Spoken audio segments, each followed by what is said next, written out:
Hello बच्चों, आइए इस प्रश्न को पढ़ते हैं। बोले रहा है, एक प्रकाश किरण कांच जल अंतरा पृष्ठ पर कोण आई पर आपतित होती है तथा अंत में जलवायु अंतरा पृष्ठ के समांतर निर्गत होती है। बोला जा रहा है कांच का वायु के सापेक्ष अपवर्तनांक कितना है। पहला ऑप्शन है 4/3 साइन आई, दूसरा ऑप्शन है 1 बटा साइन आई, तीसरा ऑप्शन है 4/3, चौथा ऑप्शन है 1। आइए इस प्रश्न की मुख्य अवधारणा की चर्चा करें। मुख्य अवधारणा, यहां पे हम समझेंगे स्नेल के नियम को। दो माध्यमों को अलग करने वाला मान लीजिए ये कोई एक पृष्ठ है।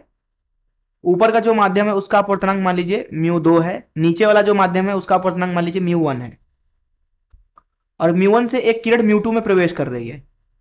इस तरीके से विलंब खींच लिया दोनों माध्यमों को अलग करने वाली सतह पर।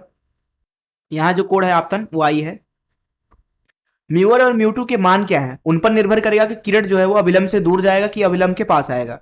मान लीजिए किरण इस तरीके से गई तो ये अपवर्तन कोण है r। तो यहाँ पे हम लिख सकते हैं स्नेल का नियम, μ1 गुणे साइन आई बराबर μ2 गुणे साइन आर। इस तरीके से तो इस मुख्य अवधारणा का इस्तेमाल करके चलिए प्रश्न को हल करते हैं। देखिए स्थिति इस तरीके से है, ये जो कोण है वो आई है, मतलब आपतन कोण, मतलब कांच से जल में जाने वाली किरण का आपतन कोण आई है। अपवर्तन कोण कितना है, आर है, तो यहां ये वाला कोण भी आर है। और अंतिम में जल से जब वायु में जा रही है किरण तो अपवर्तन कोण 90 अंश है, 90 अंश। तो किरण का यहाँ पे दो बार अपवर्तन हो रहा है। पहला तो हो रहा है कांच से जल में, पहला ये, दूसरा हो रहा है जल से वायु में। तो दोनों के लिए हम यहाँ पे क्या लगाते हैं, स्नेल का नियम। तो कांच से जल के लिए पहले लगाते हैं स्थिति 1 के लिए।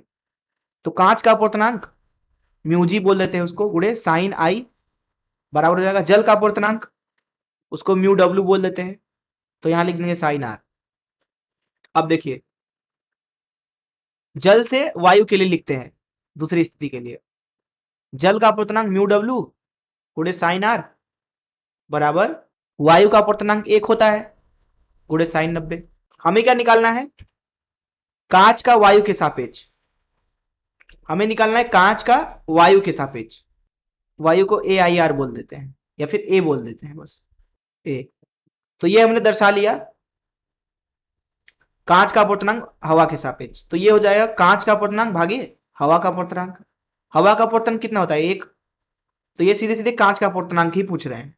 देखिए 1 और 2 समीकरण को हम लिख सकते हैं, समीकरण से लिख सकते हैं म्यूजी गुणे साइन आई बराबर म्यू डब्ल्यू गुणे साइन आर की जगह पे क्या रख सकते हैं, साइन 90। साइन 90 मतलब 1, तो यहां से म्यूजी मतलब कि कांच का अपवर्तनांक हवा के सापेक्ष आपको मिल रहा है 1 बटा साइन आई। यही है इस प्रश्न का उत्तर। आइए देखते हैं कौन सा ऑप्शन सही है।